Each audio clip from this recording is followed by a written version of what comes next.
Nolan, Deehan. Sharia, how we doing? Doing good, man. How are you? Doing well, thanks. What do you think about the setup here, bro? I think it's a really good spot. I think you're gonna make a lot of progress with your platform in this room, and it's gonna be a monumental spot. Yeah, this is a room that they built last year, actually. So my first 2 years, they didn't have this here. But when they did like that whole renovation with the art building, Yeah. like this place is low-key like one of the sickest places on campus. Yeah, it's right? nice. Did you know that they had that art exhibition going upstairs? No. Yeah, I went there. I I was planning on filming it right in that room where they're all sitting in, Uh-huh. and then it's just packed with people. So Yeah. I get everyone down right here. through that. I was probably. I was embarrassed for sure. Yeah, you dropped your beef jerky on the Yeah, I ground. dropped everything. All right, man. So it's been a month and a half for you here at Petty. What are your thoughts? I think it's a really unique experience. I think over time, like it's gotten like a lot better. You meet some really cool people. I think just like the whole lifestyle is like so different, and I think it's been an adjustment. But like I just said, over time it gets a lot better, and I think the boarding school experience is like really cool. I definitely suggest it. Yeah. Yeah. What are some of like the highlights for you this year? I think like just being in my dorm, like with like my dorm specifically, Baruah, like all the kids, like it's always a lot of fun at night. Yeah, just like everyone's pretty good friends with each other. There's no animosity. It's a great time. Yeah, I was talking to Leo at lunch. He said you were up at 4 last night. Yeah. What were you guys It doing? can get late, bro. Yeah. Just like FIFA, Madden, like literally any Xbox game. Yeah, It's crazy. sick, man. Yeah. And you're going off to Maine after this, aren't you? Yeah. Tell me Bates about College. So yeah, next year I'll be going to Bates to play lacrosse, and obviously study economics. But I'm looking to get into economics. So it's gonna be. I think this school, like this year in general, at this school specifically, is gonna be. It's gonna be a good gap year just to like really dial in, because next year is obviously gonna be probably pretty tougher. Mm-hmm. And yeah, hopefully they'll just get me right. So why Maine? What drove you to that decision? Have you like visited before and things like Yeah. that, or like you like that area? Honestly, I grew up like it was like a family vacation. We go to my dad's cousin they have a house on an island off of Portland. And like it's like definitely like they say like the Maine is like the best state, like the most relaxing, and like growing up like it's probably my biggest memory of just like my family being together like all at once like on that island, and just like that whole idea of just like not isolation, but like it's just like a completely different feel like being in like a state like New York, New Jersey. Yeah. It's just it's a completely different vibe, and I mean the school itself, I think it's great academics, playing like the best Division III lacrosse league out there, and so I think just like the combination of the two like really worked out well. Like that's what I always like envisioned. That was my like goal, and so once it really came to reality, it was pretty exciting. Yeah, it's cool. I wouldn't say I know much about Maine, but I do kind of like the vibe there as well. Like I was there. I told you I was staying in Portsmouth over the summer. It's right on the border of Maine, like New Hampshire area. So we went up to Maine a couple times. We went to Kittery. We went to like Ogunquit. Like we were around that area, I think south. Yeah, Ogunquit. Yeah, down the south coast. So that area is sick as fuck. Yeah. Definitely in the summertime. Acadia is beautiful too. I don't think I've been there. You haven't What part yet? is that? It's like if you go Portsmouth, you go 4 hours up to 95. It's like more southern Maine, but like kind of up there a little bit, so 4 hours up. Yeah. But it's beautiful there because I'm really into like outdoor stuff, so Yeah. just hiking there and stuff. For like, sure. it's That's amazing. what I'm looking forward to. I think just like that whole outdoor experience. I think it's just like that's like what has a big part of like the school culture in general. There is just different type of learning. I feel like that comes with it. Yeah. It's cool, man. What about the cold? You ready to embrace that? I mean, yeah, being in upstate New York, I'm used to like two feet of snow like in the winter, all the cold temperatures, and one day it'll be 30 degrees, and next day it could be 70, and all the snow's gone. So I'd say I'm pretty adjusted to that type of climate. Yeah. So that rapid change, like that's common over there. Like it's constantly going back. Yeah, like that's That's what like is up. That's like Western New York. That's what it's known for. It's just constantly changing. Yeah. When I went to Maine for Acadia, it was raining all the time. Really? Like we went there, like I didn't even like the hotel staff was saying like shit, it's never rained this much, but I think it was raining there every day for like a month. Yeah. Like that shit's crazy. I know it rains a lot in the UK and stuff too, but like seeing that much rain, like you don't see that as much in New Jersey. I think No, yeah. there are definitely periods. The only thing that reminds me of that is like Florida when it rains like for an hour a day. Yeah, But yeah, I did not know about that. yeah, it's pretty cool though. So was that like a most definitely like that's where you wanted to go this whole time? Were you like debating between different schools as well, or like? To be completely honest, like yeah, it definitely wasn't my like I didn't like expect Bates specifically to be the one, but I mean I'm a strong believer in everything happens for a reason. So I think like in terms of like that league, that was like where I wanted to go, like a school like that. And I think just being able to go to any of those schools is a great opportunity alone. So I'm very thankful for it. Yeah. So what's the name of the school again? It starts with the B word. It's called Bates. Bates College. Bates College. Tell me more about that. I haven't heard much about it. Small school, like 1,500 kids. 1,500. Yeah, no, small. It's very small. It's like from what like I've always grown up like knowing about Bowdoin, which is obviously the other NESCAC in Maine, along with Colby. And Bates was like usually that one that was overlooked, but like just in terms of like that's just like the reputation. But honestly, like all of those schools are like the combination of like the top tier like academic, just athletic combination for the D3 level, and I think that like brings together like a big community because one of the big things that stand out to me at Bates is that like 50% of the students there are student athletes. And I think just being surrounded by people that are like in the same like situation you are, it's just like a healthy habit to be around those people, and I think it's like how you prosper as like a person over those 4 years. It's cool. Yeah. Also, I want to go back to that mindset you had about like everything happens for a reason. I think I really like that because that is something as well that I've kind of internalized in like the last 2 or so years. Like I feel like it's very cool because it kind of frees you to like this idea of like of regret. I think people tend to like regret a lot about the past, like, oh my god, this thing happened to me, that thing happened to me. But I think that mindset of like everything happens for a reason is like really powerful and like helping free you from that regret. Yeah. So would you say like you've kind of held that belief like most of your life, or that's something that kind of came over the years? Or I definitely like to this day I still don't like hearing that being told to me in the moment of like something where I'm not happy with a certain result or whatever. But it's something that my mom, she used to praise to me a lot, and she still does to this day. And I'm a strong believer in like what she thinks, because she's been with me, like she's been there like all along, very supportive. And like I just said, like it's probably the worst thing you can hear in the moment, but like it kind of just like to me, it's like a reflection of like hindsight. Like when you're looking back at that decision or like what happened that made you that person say that everything happens for a reason, like it's almost like shows like that sign of gratitude. I feel like that's what I see it as. Like they believed in you, they said it to you, and like look where you are now. Yeah, and I think a big piece that plays into that is like when we're like looking back at the past. If you look at like periods of time where we felt like the most pain, if we just expand the time horizon, like it's a net win.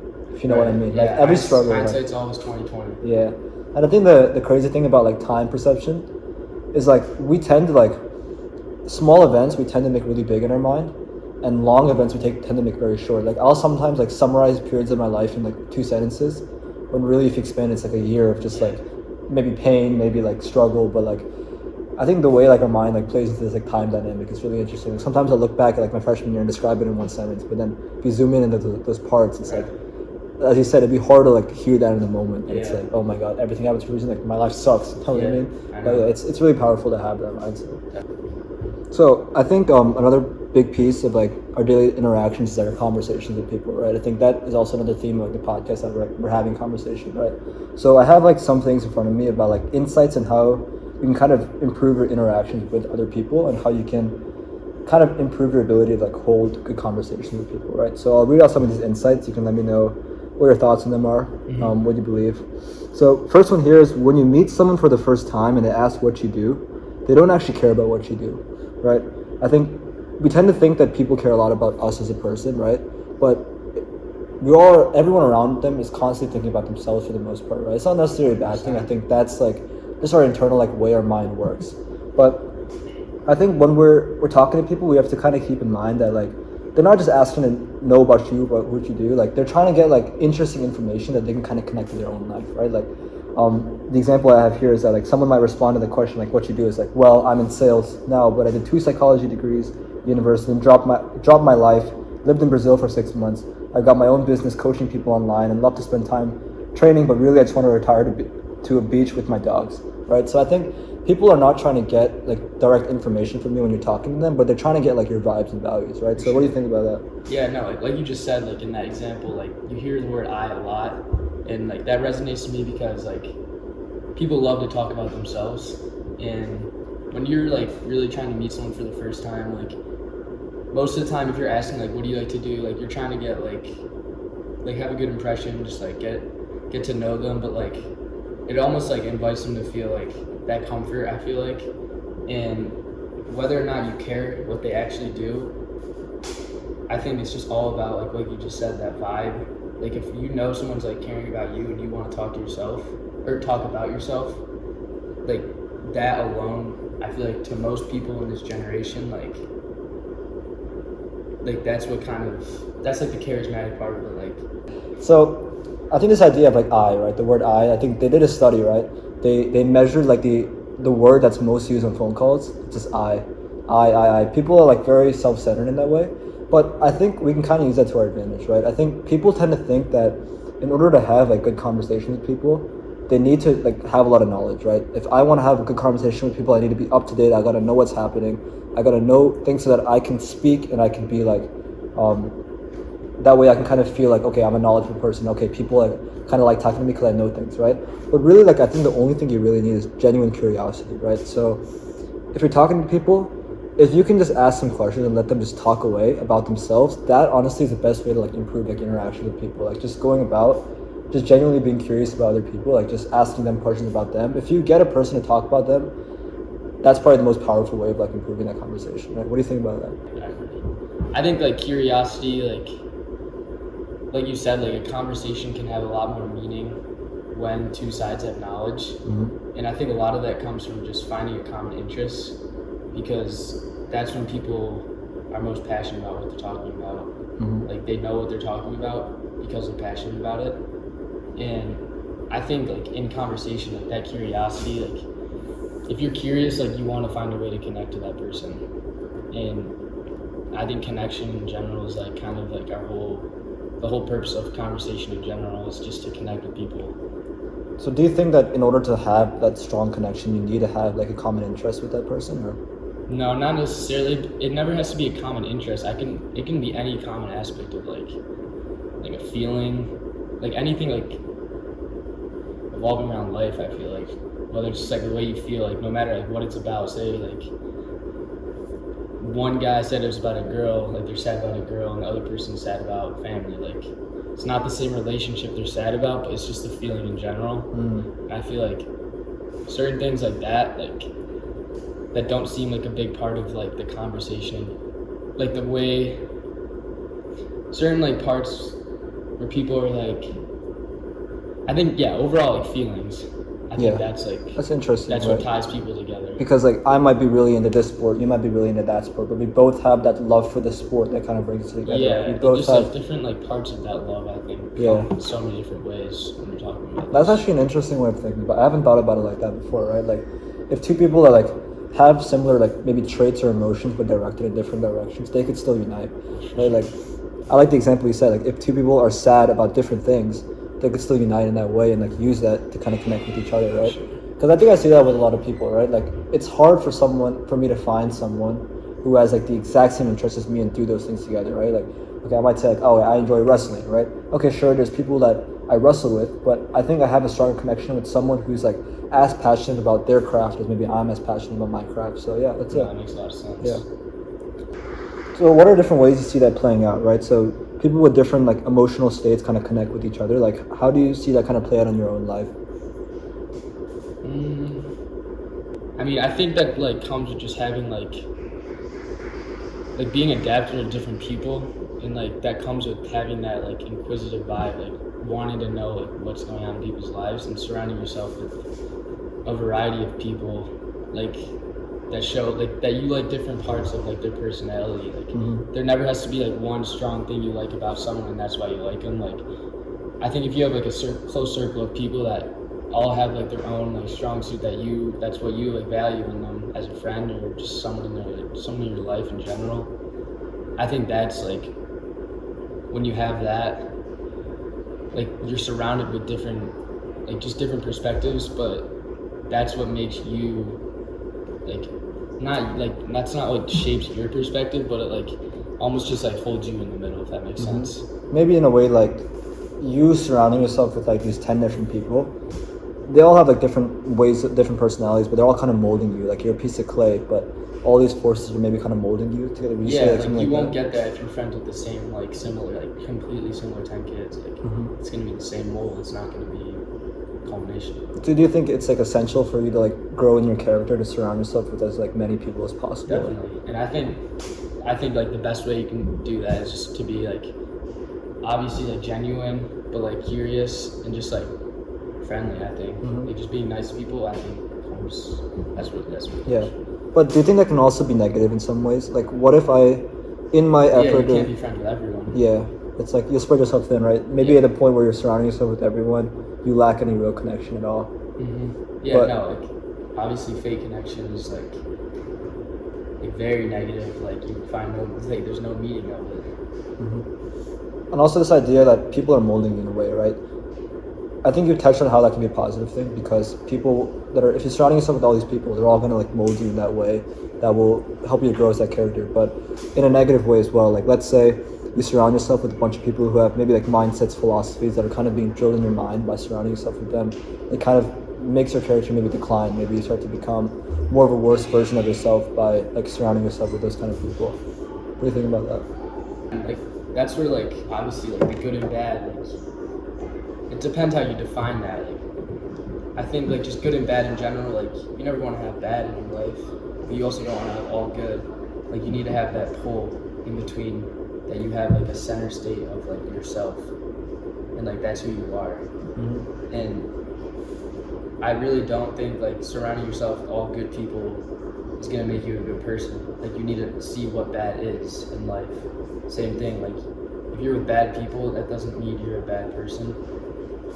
Like they're obvious. I was more connected to the like if you're surrounded by all good people, you're not going to be a good person necessarily, because like that's such like this. There's just like a wide range of that, and when it comes to like being, I don't know, that's tough. Yeah. So I guess just based on like your intuition, like to what degree do you think like your environment shapes you as a character? Like, do you think that you have like maybe like free will in a way? Like, do you feel like you have control over who you are, or do you think like your environment plays a huge role in like crafting that person? I mean, yeah, it always does. Especially like, I think using Petty as like an example, like you come here like you don't know anyone. Like you kind of have to like you want to obviously like define who you are to other people, so they like know how to like see you as a person. But at the same time, like you need to be adaptable. Like it's a new school, new state, new area. Like people are going to be different. It's going to be a different environment. And so at the same time, like you don't have to change to be like the others, but like you almost have to just like you don't have to change to be like this like other people that you're with. Like I think being true to yourself around new people is like very important. But I think just like the whole genuine and curiosity, I think that brings me back to that. Like you have to show that part of the character in order to like really find like somebody who will new people. So basically, like you shouldn't change your character just to fit in with people, right? No. So obviously, like, but there might be a case where it's not even a conscious choice, right? Like, let's say like I meet new people and decide that I'm gonna just present my version of who I am without like changing that, right? But let's say like as a subconscious thing, like let's say I'm surrounding myself with them for 3 months and they have like different mindsets, different beliefs. Like over time, those mindsets and beliefs start to become my beliefs, right? Like the way I like to think about it is that like to a degree, like I don't have much control over who I am. I am who I am because I was born where I was, and I was surrounded by these people and had these experiences which led me to where I am now, right? If I was born to your mom and your family and I grew up in New York and I surrounded myself with those friends, I'd probably be more like you than I am me, right? So I think if you think about it like that, like the people you're around, like your mind is very pliable, right? Your mind is like a piece of clay that's constantly like being shifted and turned and molded. So if you look at like your own life experiences, right? I'm sure that you went to high school already, you're here at Petty, like you've been here for a month and a half, right? I don't know the type of people you're surrounding yourself with now, if they are similar like the people in the past, but do you maybe see a difference in who you are now than before, and maybe see a connection with that to like your environment, maybe? Yeah, I mean, definitely. I think just like the fact that you know people, you've only known these people for a month and a half, like it doesn't bring that same degree of like comfort with maybe people that you would have at home. Not even like comfort, but just like just the whole idea of not knowing someone, you're not always gonna like act the same way you do if you're with your friends. You know what I mean? Like it's that idea, but at the same time, I still feel like I'm very much myself here, and like the people around me have only like made it better. I think. That's good, yeah. But if you look back at your entire life, do you feel like you've ever had an experience where maybe you've had to like shift that character a little bit? The time in your life where you felt less authentic? Like where you're in like even like a classroom setting, like you're in like an AP and like you feel like you're not the smartest one, and like you're doing like all this work, blah blah blah, and, like or just in general, like I think like a lot of it has to come with like a teacher and like I don't want to be. No, you don't. That's all right. I don't know how to describe it without saying the name. Just like if a teacher shares one view and like praises that, like you. I think I see what you mean. You know what I mean? Like you want to live up to that because you know like what comes out of that is like they're liking your view, which can like further imply your grade and everything. That's the thing about school. Like, I know it's crazy to like. We kind of grow up thinking like everything around us is normal. Like we kind of just have beliefs in our mind that we just accept as correct. But if you think about school as like a concept, like imagine like you had kids and you're just setting them to a place where for 8 hours a day they're just being brainwashed. Because that's really what it is, right? You have teachers putting beliefs in their head, like course curriculums putting beliefs in their head, like the whole curriculum is designed in a way to form you into this person, right? Like you're literally coming here and like as a young kid just being brainwashed for like 8 hours a day. Like to me, like that's kind of scary to a degree. No, yeah. But I think it plays into like kind of connects back to what we were talking about with that. Yeah, I mean, like, I think teachers are like become a big part of like a lot of students' lives. You see them every day, 5 days a week for like majority of the year, and therefore like they have a lot of input like on your values that you go to school starting at what, like 7 years old, kindergarten. Yeah. Like that's gonna eventually, like you're there that much, like you spend most of the day there every day besides the summers. Like that's gonna, by the time you graduate high school, like you're gonna have like a lot of that, like the way your mind is shaped can definitely be connected back to school. And I think just like the whole curriculum you just said, like I mean not as much as like petty I would say, but like I think this like allows people to like really branch out into their own ways, because it's just like independent school, like everyone's, I don't know, it's very diverse here, but I think public high school and like specifically from where I'm from is like predominantly white people, and it just seemed like it was like everything was like assimilated, if you know what I mean. Like there was no like, I don't know, there's no uniqueness in a lot of people. Like a lot of it was just like what your reputation wanted to be. You know what I mean? So you're kind of like constantly building this persona of you to kind of stand out in like this. Yeah. Like you're almost like building up your like image of what people see as you, like people, and obviously that changes like by the person and like how you treat them differently, because you treat different people differently. Like just like you just said, like you're gonna act nice to a new person as like if you were seeing your friend and you want to just make a joke with them. Like there's that difference, and I think that's why like so many people are different in just different situations. Yeah, but it's also like crazy how unique each person is. Like I think we tend to kind of put people in groups, right? Like, okay, you're X, you're Y, right? Like you're liberal or you're conservative. Like we put people in these groups, but like to be honest, like if you look at each person, like the combination of like how they were raised, plus their experiences, plus their like traumas, plus everything added up, like makes such a unique person with such unique philosophies. Like there's probably no other version of you, right? Like if you put everything together. But yeah, I think there's an interesting statistic I heard. So I know this whole time we've been talking about how our mind is pliable, right? Like how our environment is constantly shaping us and molding us into who we are. But so this guy did a twin study, right? So this is probably the largest twin study that's ever been done. So the thing about studies with twins is that you can like take two people with the same genetics, separate them, and like observe like their differences over life. Like that's twin studies are one of the most powerful ways of like really testing things out. This guy took like thousands of twin orphans in the UK, and he basically separated them at birth, right? So different children who had the same genetics grew up in different environments, and it showed something very interesting. 60% of who you are is genetic. 60%. Like, I know we like to think that, oh yeah, I'm who I am because of my experiences. Like, I dealt with this big problem and that made me who I am. Or like, I had amazing parents that made me who I am. But that's only 40% of who you are. 60% of who you are is just genetic. What do you think about that? I don't know. I think that just like really surprised me, honestly. Because like, I think, that's what I'm just saying. Like, I think a lot of it has to do with experience. Like, it's kind of hard to believe that 60% of it's genetics. Yeah, because I mean, like, I guess 40% is a good amount, right? But I mean, how would you define like who you are? Yeah, like how much free will do you really have? Right? Yeah, like if I'm like depressed, but I know that, oh yeah, to be happy I just have to do these things because that's what the world tells me. But like, what if my depression is genetic? Like that's insane, right? Because and this goes down not to like obviously it makes sense with height, right? Okay, my height is mostly genetic because my parents were both tall, so I became tall as an example, right? But I think the key thing is that your physiology, like your psychology, like the way you look at the world, the way you think, the way you feel on a day-to-day basis. The fact that a lot of that is genetic, like people don't really like hearing that because then it really means that okay, like when you talk about equality and that everyone has the right to be happy, like all that is like hearing that 60% of you who you are is genetic and you don't actually have the freedom to be you don't have that. That's scary, right? Wow. But I don't think that should be used as like in a nihilistic way that nothing matters, because I think 40% is still a good amount that you can work with that.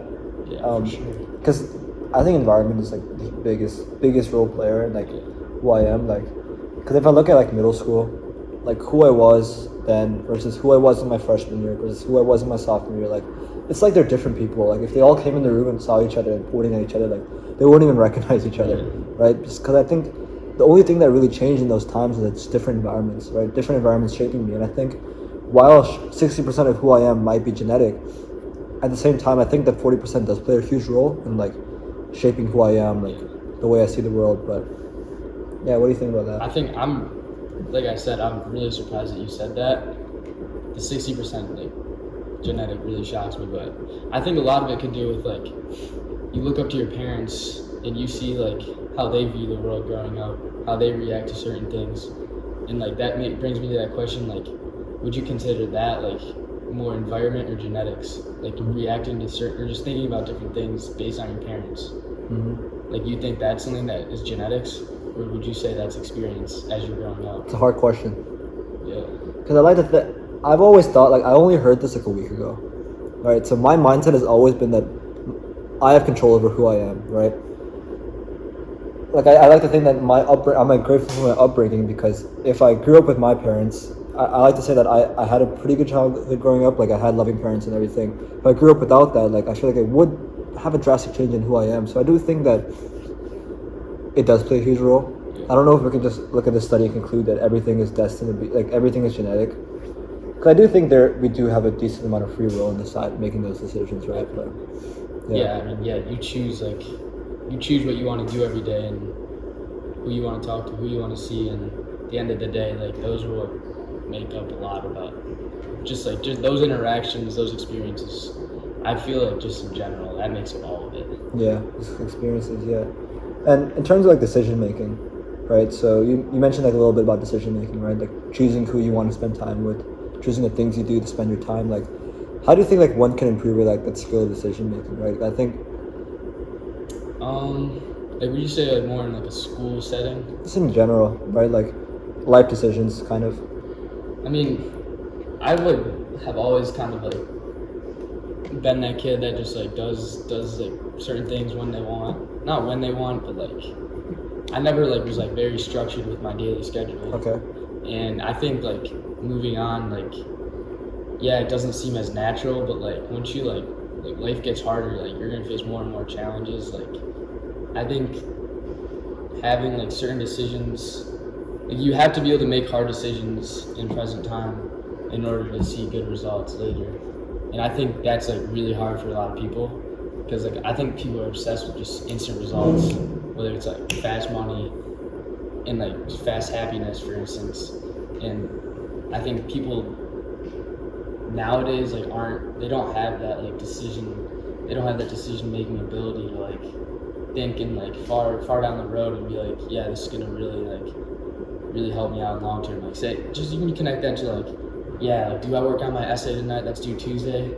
Like, well, I don't want to, like I can just do it Tuesday, but like you would feel so much better on Tuesday or Monday night, the night before, when you're not doing it. But then like I think that's like it's just that big like difference in between those two mindsets, like present time and future. And then that future, like when that future comes, like you look back and you like really question like your decision making. Yeah. You know Yeah, what I mean? that's an interesting concept because our culture has never been as instantaneous as it has been today, and it's not really our fault either because that's again the environment we're living in, right? Yeah. We grew up in a world where we want instant ramen, instant news, instant text messaging. Everything is instant these days. Like we're trained to think in an instant like manner. Like we're looking at the microwave, 10 seconds are dimming down. Like we want our food fast, right? Like nothing before has ever been like this fast, this instant. Like everything from like transportation, like everything is coming at us so fast that our mind also starts to operate in like this fast way. That we want things to be fast, right? So as you said, it's hard to think in a long-term vision kind of way, like delaying kind of gratification for that like bigger goal that you're trying to achieve. But as you mentioned, like you haven't grown up with a lot of scheduling, with a lot of like you kind of like went with the flow of the day kind of. But you said more recently you've been trying to adopt like a more rigid kind of like way to help you make better decisions, to help you think more long term. So how has that been going for you? And like what have you really shifted in? I mean, I think a lot of it has to do with like if you really want to do something, like you have to be passionate about it. And if you want to set your mind to it, to doing something like setting that schedule, like it has to be something you're actually passionate about. And whether or not you follow through with it, I think has a lot to do with that question. Like, are you really doing this for the right reason? You know what I mean? Tell me more about that. So you're like, I'm gonna go to the gym every day, or I'm gonna go practice my wrestling technique every day. And every day it just becomes a drag. Like you're just like, I hate this.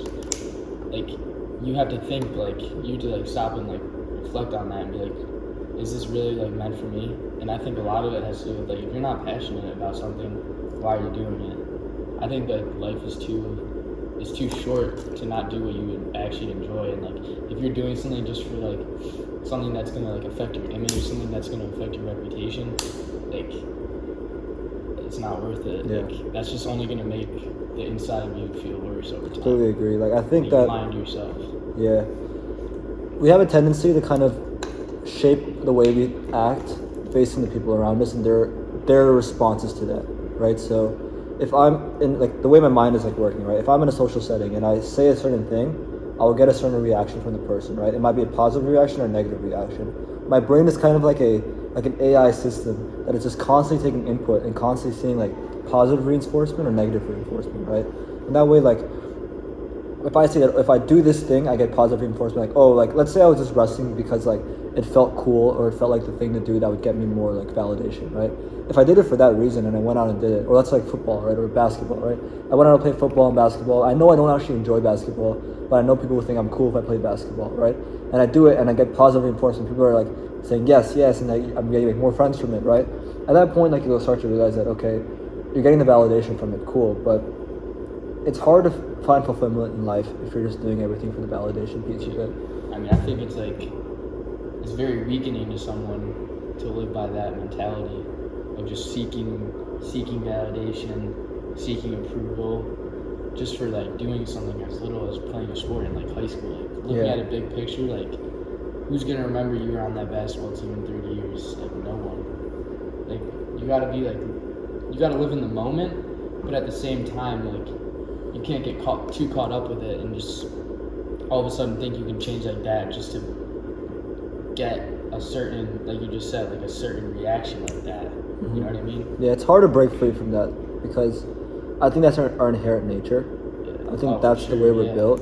No, I mean, I think everyone can admit like they commit to something that they don't like, but they do it for a certain reason. Like, yeah, it's a drag every day, but like that end goal, end reach point, like that if that holds like that much meaning to you, at the same time, like it could be worth it. I don't know.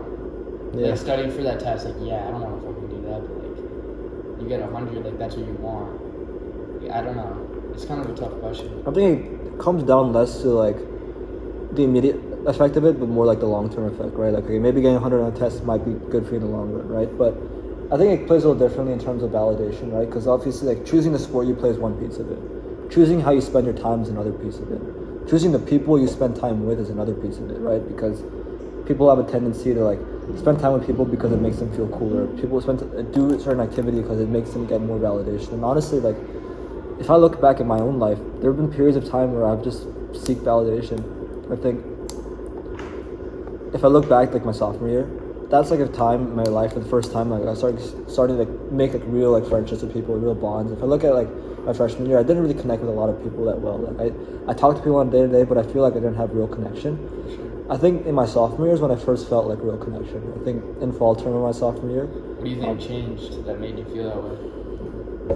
I think I just started like. Was it different people? It was more just like respecting myself more. I think I didn't have much self-respect in my freshman year. Growing up, I always kind of looked at myself as like a lower person. Like, oh, I'm always like the short guy, the skinny guy, the guy that sucks at every sport he tries playing. Like, I always looked at myself in that way. I think that kind of changed somewhat in my sophomore year because it started to like get out of that bubble. Like you realize like sports aren't everything. Yeah, I mean it's not even that, but I think I started lifting at the time. So when I started doing that, it became easier for me to generate that sense of self-respect. But I think when I started doing that, it changed the way I interacted with other people, right? I think if I look at my sophomore year, it's like one of the best years I had. But I think the problem, like going back to our previous discussion about like the validation piece of it, right? I think since it was like the first time I connected with people, I also like associated their validation of me as like my sense of self-worth, right? I basically outsourced my sense of self-worth to them. Because obviously it started with me first getting that self-respect, but when I started noticing that I can like talk to people and then actually like improve my relationship with them. You wonder why is because like in the bigger picture, like if more people see that a certain person has self-respect for you, it only increases from there. Mm-hmm. Like that has a lot to do with reputation and like often usually behind the own itself, like you just said. And I think I got addicted to that. Yeah. I think I got addicted to the amazing feeling I got when I was just with people. That I kind of lost sense of who I was and just started like spamming validation. Yeah. But look at like my junior year, like a year later, it's just highlighted with just me just spamming stimulation, just me trying to spend time with as many people as possible, trying to spend time creating this persona of who I am, trying to spend time like building myself into a person that received as much positive validation as possible, right? And I think that is our inherent nature, but to the degree I did it, it was extreme. And then it kind of dug me into a hole that was kind of hard to get out of, right? But then the real question is like, okay, you've outsourced a sense of self-worth to other people. How can you find a sense of self-worth without them, right? Because if you took all the people out of my life, I don't even know who I was, what I enjoyed doing. So I think like that year is like when I really started getting into wrestling as well. And I think that was kind of associated with other like areas of like figuring out like the activities that bring me joy versus just like activities I do for the sake of other people looking at me and think that, oh, I have this persona, I'm like getting this validation, like cool. But the way you said it, it's like when you're doing something every day that you kind of secretly know you don't like, but you're doing it for the validation piece, that's a sign that like it's only gonna hurt you in the long run. Yeah. Like you said, like you felt lost. Yeah. Like so much validation, and then you like next thing you know, when you don't have that validation, you don't even know you have yourself. Yeah, you don't even know who you are. Like, I felt so distant from my own self. It's like, I created like this artificial character that's just like playing life for me. I'm just on autopilot. Right. But I think like a sense of self-worth can be found when you find out the activities that do bring you joy. I think wrestling is one of them. I'm not saying I'm the best wrestler. I low-key I'm not even that good. But just the idea of training hard and like working, like I just love that. Right. I've never felt more free than I have when I wrestle. Right. When did you start? I started my sophomore year. And you did it last year? Yeah, I did it last year as well. You said you questioned it, right? I never really questioned wrestling. Like, didn't you say you didn't want to, like, you weren't sure if you were going to do it? Oh, like, I tell you that before? Yeah. Oh, yeah, that's another piece of it. I'll talk to you about that, right? So, I started my sophomore year. I Pretty much out the entirety of sophomore year. I wrestled for like 2-3 weeks. I kind of enjoy it, but I break my arm and then I'm out for the season, right? You think that had to deal with it? The main thing for me was, I think I was just scared, but the main thing was that I didn't know how I was going to balance schoolwork with wrestling, right? Because it was my junior year. I was taking like hard fucking classes, 7 classes. Like I was kind of like giving myself a lot. And I remember despite like the first 3 weeks of like last year when I started wrestling, like, honestly kind of sucked because I was like not getting sleep. I was like working super hard. So I kind of thought that if I continued wrestling this year, it'd be hell. Yeah. Right? And I guess I kind of forgot how much I enjoyed it as well. So I was literally sat there for like a week considering like I don't even want to wrestle. Like, I think at the end of the day, I felt that there's no way I can quit. Yeah. Like, also, like, if you think about when you take that out of your life, like, you'll be spending the same amount of time on work. mm-hmm. I feel like just having that, like, extra part of your life, it just, like, helps you manage that limited time you have 10 times better. Like, you could say you're doing work for 10 hours, but, like, realistically, if you had that like 2-hour wrestling practice that only gave you 8 hours, like, you're still going to get your work done, right? Yeah. I think the main thing for me is that it ended up being the totally opposite of what I thought. I ended up having more free time in winter than I've ever had because it wasn't that change that I made. I think, as I mentioned before, like fall term is kind of like this dark time because I was just like lost, just chasing that validation. I think right at the start of wrestling season is also when I had that realization that maybe I'm not doing the right thing, so it kind of worked out together. But I kind of did separate myself from like a lot of like the artificial people I was like hanging out with, like, and that's a time where I really just spent by myself, like for most of the time. Like I spent time wrestling. I realized that like the reason why it took me so long to finish my work before is because like I was kind of stupid about the way I was approaching that work. So I made a lot of changes, right? I stopped using my phone as much. Like, we talked about this at the gym today, but like I got my screen down super. My screen time is like 20 minutes right now. Yeah, that's crazy. That's like hour. That's honestly like, I'll go into that a little bit. That's probably one of the best things I've done in my life because I don't want to do it just to say I can do it. It's hard. Like I actually can see I can see the negative, like right now, of just like literally opening an app, closing it, not even realizing it, and just opening it again. Yeah. Like it's really bad. What other ways do you think it's like negatively impacted you? Half the time you're not even paying attention. Like I think you're just addicted to the scrolling, and like people are considering people like literally like kids will like recite a TikTok, and like that'll be like their way of like giving information. I know, dude. Like they'll just give a stat like, bro, you read that off TikTok. Like I think it's just like I'll be walking to like Edinburgh and I see someone like doing some shit like, bro, what the fuck? Yeah, it's wild. I don't know. But yeah, I think the way I got it down so low, that's obviously like the main question, like how the fuck did you actually do it, right? But what was it like before? 4 hours, 4.5, normal. Not terrible. I mean, that's still a big but step. I want you to think about this. What if you had 4 more hours in the day? What would that feel like? Imagine like right now, you get off of like your sports practice, you dinner at 7, and then you're working. What if you had another 4 hours between dinner and like when you started, like 4 hours is a lot of fucking time. I think that like how would that feel? That 4 hours, like I think just like your whole mental state would be different. Like I literally think like if you were able to like set aside your phone and you had 4 hours, you said until dinner. Let's say you just had four more. Let's say you had 28 hours in a day. Like what would you spend your time with? No. If you had 28 hours in a day, what would that feel like? Just think about it. That would feel insane, right? Yeah, it'd feel like a lot, but like at the same time, like you'd also be able to find out a lot about yourself. I think these take away. And like I think it would just like it's just way more healthy, like having that extra time to like really like use like life around just you. think, To, or just look, look, literally, just like, be present. Walk, like anything. Like, these are like literally becoming like pretty much people's lives. Like obviously, like everyone says this, but like you literally sit at a table and like families will just be on their phone now. Yeah, I know. Like I mean, I'm not gonna lie. Like, maybe it's my family sometimes, but like it's just the reality. I think many people think that if I got let's say I have a 4.5 hour screen time. They don't often associate a lower screen time with more hours in the day because they feel like they use their phone in increments, right? Like, oh, I just use my phone when I'm walking between classes. Oh, I'm just scrolling like when I'm doing something else. So, like, they don't really associate that 4-hour time as actual 4 hours, right? They kind of just think of it as like little snippets throughout the day. Adds up to. But let me tell you, when you get your screen time down, it feels like you have 4 more hours in the day. Really? It feels insane. It's like because you don't have those snippets in your life anymore. The homework that used to take me 5 hours takes me 1 hour. No lie. Just because of the lack of phone. Just because I stopped using my phone. What do? You just put it on Do Not Disturb? I don't even use it, bro. It's on airplane mode the whole day. Wow. What if someone calls you? Oh yeah, I was trying to call you. It was Do Not Disturb. It was going right to your voicemail. Yeah, my parents get mad at me a little bit, but it's so worth it. Really? I mean, how did you do that? Like, it's not like you can just go like that. Yeah, for sure. It wasn't like that. It didn't go that fast. It kind of just happened over time. First thing that I did was delete social media.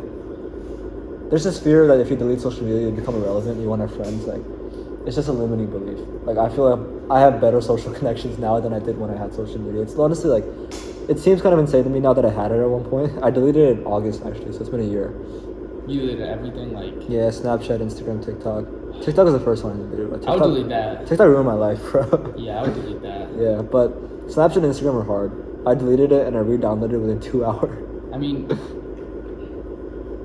I don't know. I think like it's pretty sad, but like your Instagram profile probably has like a lot to do. Like people, like nowadays, like that has so much to do. It's with insane to me now that, because I used to think the same way, but now it's like it doesn't even matter. Like what? Like, it seems stupid to me. I mean, I feel, but like Snapchat, I think is just a way of like communicating now. Like I don't know. I think like the texting part of it, like yeah, like sending pictures back and forth is probably not. That's pretty dumb. You just see it in person, don't you? Yeah, but like I think there is a use to it in like one way. Mm-hmm. But then I think that like Instagram, it's just like an artificial person. Bro. Like, you're just Instagram putting is yourself like, yeah. I mean, like, You can't like tell anyone. Like, yeah, you can see them through pictures, but like, what's the point, bro? What's the point? I don't see the point of it. But yeah, I after that, deleted that. That reduced it by a lot. Yeah. Because like we train ourselves in the habit of just picking it up at the hint of boredom. yeah. Like I think when you pick up your phone and use it, like you get a hint of dopamine, right? So we've kind of trained ourselves to every time we're bored, we just pick it up. Every time we just need a hit, we just pick it up, right? So I noticed myself, like when I'm on the toilet, I used to scroll on TikTok, Yeah. right? I noticed myself pull up my phone, I'm on the toilet, and I swipe down and I type TI, like nothing comes up. I'm like shit. I didn't even consciously make a decision that I want to go on TikTok. My mind just automatically did that, Yeah. and I'm like shit. Why did I just do that? And you didn't have it. This just wasn't there. It's crazy. Like the fact that I subconsciously did that numerous times, and then afterwards realizing like shit, did I just do that? It's an insane feeling. That But happens to me like every day. And like, it is a problem. like your brain has just been like conditioned to just go like this, you know? Like that was the first thing, because then after a while I started realizing that there's no point picking up my phone. There's nothing to do on the phone. There was one thing that I did that changed it for me though. I think when I did all this fine, it was down to like maybe 2-3 hours.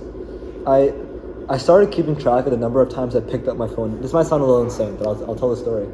I started keeping track of the number of times I picked up my phone in a day, and I forced myself to read a page of my book for every time I picked up my phone. Wow. So you were like conditioning yourself. That changed, like, I don't even do, like, I thought it'd be kind of fun to do it, because I looked at my pickups, it was like 50-60 pickups a day. Okay, but realistically, like, I think that like a lot of people can't do that. That's what I thought. Like I think like your character, like in particular, or someone like can hold yourself accountable to doing that. Well, yeah, that's another piece of it, like the discipline of it. And like I think that discipline like deteriorates with like the phone. Yeah. Like I think that's like one of the main things. So when I started doing that, I had like a Google Doc on my phone. So like I have a new habit of every time I pick up my phone, I just add one number to there. Then I read a page. So it started with like a lot at first, right? Because it was 50 pickups a day. The next day was fucking 10. Next day? Next day was like 10, 20 pickups, bro. Because I started realizing, because like I've associated, like before, it's like my mind subconsciously picks it up and scrolls, right? But now I've associated this piece of it that I have to ask myself, is this worth a page every time I pick up my phone? Most of the time it's not worth a page. What if someone's calling you? Does that count? My phone's on airplane, bro. What If someone calls me, I just like respond on their text when they like. Do you do that to this day or no? I still do that. The one page? Yeah. But the thing is, I barely pick up my phone these days, where it's like I don't really need to. Do you bring it to class? What? Your phone? I bring it to class, yeah. It's just like, So if you take it out of your pocket once, that's one page. yeah. But like, I don't even feel the urge to anymore. it's but it's like I still use it because it's like, okay, if I need to, I'm not saying the phone is useless, right? So like at night, like you just want to like watch a YouTube video. No, I don't watch YouTube videos on my phone. Really? So what do you do? Read? What? Read books? At what time? Like when? Just in general, like. Like if you're just not doing anything. I watch YouTube videos on my computer. You're done with schoolwork. What are you doing? I read usually. I'll watch like a podcast or something. Hang out with friends usually. I try to like. I think the ideal day for me is just to fill my day with as many activities as I like, right? And if there's any free time, just kind of take a break, right? I'll go on a walk. I'll kind of just like sit there and stare at the wall because that's just like, I feel kind of good for your mind as well. Yeah. But yeah, I think if you fill up your day with activities, you won't have much free time, right? I mean, just think like, what are some of the activities you kind of enjoy doing? I mean, obviously playing lacrosse. I like to work out. I like to play basketball, fish. Yeah. I like to talk to people, hang out with friends. Mm-hmm. Honestly, like I was a pretty big reader in like junior year, and then like I don't know why, but like I just stopped. What kind of things did you read? Like there was a lot of like just like history. Like I would read a lot of history. Like books. more for like fun of it or like schoolwork? Just like interests. Okay. Like World War I, World War II stuff. Yeah. And just like I found like a passion for that, but like I don't know if it was a passion because I let go pretty quickly. Mm-hmm. Like I don't know. Yeah, I think like the thing about reading is that it shouldn't be forced. Like if you're reading a book and it's boring, just don't fucking read it, right? Just find a book you really enjoy. I think there are a few that I like to read, like, but yeah, I think if I think of like the activities I enjoy the most, right? Obviously, I don't exactly know what I'll want to be doing like years from now, but I think the activities that I enjoy the most is probably wrestling is one of them. I like hiking, being outside. Like I also like fishing as well. It's I kind like of skiing. That's my favorite activity. Nice. I'll do that. But let's say my top three: wrestling, hiking, and talking to people. So my ideal day is like, okay, let's say I wake up in the morning, I don't know, 6, 7. I go out. Let's say I start my day with like a hike. I call up a few friends. We go and do a hike. Come back at noon. Maybe it's lunchtime. I'll eat lunch. I'll wrestle in the evening, and then maybe after that in the afternoon. And in the evening, I might work on like my business. Right. If I have a podcast, it's like my business. That's talking to people. Right. If I fill my day up like with those activities, I feel like that's just like the perfect life. Right. If you can make your life surrounded by your activities, that's the ideal. Right. It gets hard because you have school. Okay, that plays a role into it. Okay, you have to work. Right. Like you think this, like doing these, like filling out, like, finding out questions that you're gonna ask, like you enjoy that genuinely? It's more of like the learning piece of it. I think I know I read books and stuff, but I feel like more recently I felt that I learned a lot more from talking to people. Interaction. Yeah. Because I think in the month of September at least, I've had a lot more like deeper conversations with people than I've had before ever. Yeah. And I think it came from the thing we were talking about before, genuine curiosity. I kind of just like forced myself to be curious about other people, and that just unlocks so much. Like I'm just learning so much. You from force people. yourself to be curious. Were you curious? It has to be genuine. But it's more that I force, like I think we all have a curiosity in our head, but we just kind of like stop it. We kind of halt it because we feel that like maybe people don't want to talk to you or something. Yeah, we kind of hold it back. It's kind of like I force myself to like unlock that genuine curiosity I already had to like learn about people around me. I think that's one of the reasons I enjoy doing this, right? This is the third one I've done, but like the first one I had with like Max, that one was a ton of fun, right? Because I've had times with Max where we've like gone out wrestling and stuff. We talked then, but there's like we talked for an hour about like, stuff we love, right? That was fun. Talked with Ian last time, talking with you. I think I really enjoyed these conversations. Yeah. If I think about like an ideal life, right? I think running a podcast would be like something I would love doing. I think it's really. I mean, I've never been a part of one, but like, I think they're cool. Yeah. You do learn a lot. Yeah. It's like a way to step away from like all this information and like really talk about a deeper level of life. Yeah. I like it. Yeah, but I think to live a good life, just do activities you love with people you love. For sure. That's probably. I mean, you can only live your life with passion. Yeah. In pursuit. Yeah. Yeah. What about you? What do you think constitutes a good life? I don't know. I think just being around people that make you a better person, and like if you make them a better person at the same time, and maybe you share that common interest with like certain group of people, like I think you're in the right situation all the time. No, what if someone is not able to like find anyone that they really? What if they're not able to find someone that they define as like these good people that you talk about? I mean, if you don't find people like that you actually connect to, like I think that's kind of like that part, like you had to unlock your curiosity, like at some point in your life, like, you're gonna have to connect with people and like not wanting it, you want to care about it, like you're curious in the first place, but like once you start to become more curious with like more people, like you just surround yourself with like more interactions, and like whether or not they're deep or not, like you're gonna talk to the person tomorrow or never again. Like having those like both sides of those interactions, I think is like you learn way more about the world and like what you really like want to be about and just like who you want to be around. If that makes kind of sense. Yeah, makes sense to me, dude. So, looking at the year ahead, what are some of the things you've envisioned for yourself as this year at Petty? First of all, like really trying to get good grades like this first semester. I mean, obviously the whole year, but like how were the midterms today? You see midterms? They were alright, but like definitely got some work to do. Yeah, just in general, I think like I've already like connected with like, a lot of different people that like I would definitely not be connected. Not like at my old school, because like, some of these people don't go to my old school, but like I wouldn't be like. I do think like there's a culture in the school that like made me want to like kind of talk to more people, regardless of who they were, who I thought they were. And I think it's like so different from my old school, like I said. And yeah, like, getting those good grades, like getting into college, like still need to get through the admissions process. Like, yeah, the process is like there to help. Like it's first semester. You're not committed yet, are you? No, I am. Oh, you are? Okay. Yeah, you're just like finishing up strong. It's like the NESCACs is the same as like the IB. Like you commit. Okay.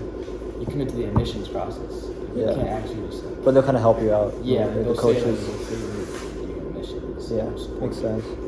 So it's not like 100%. Is obviously, I think this lacrosse season, just like being a leader out there with Ryan. Murphy? Yeah, I think like hopefully we could like change like, the attitude towards like Petty lacrosse. Okay. Because I know they're kind of slept down right now.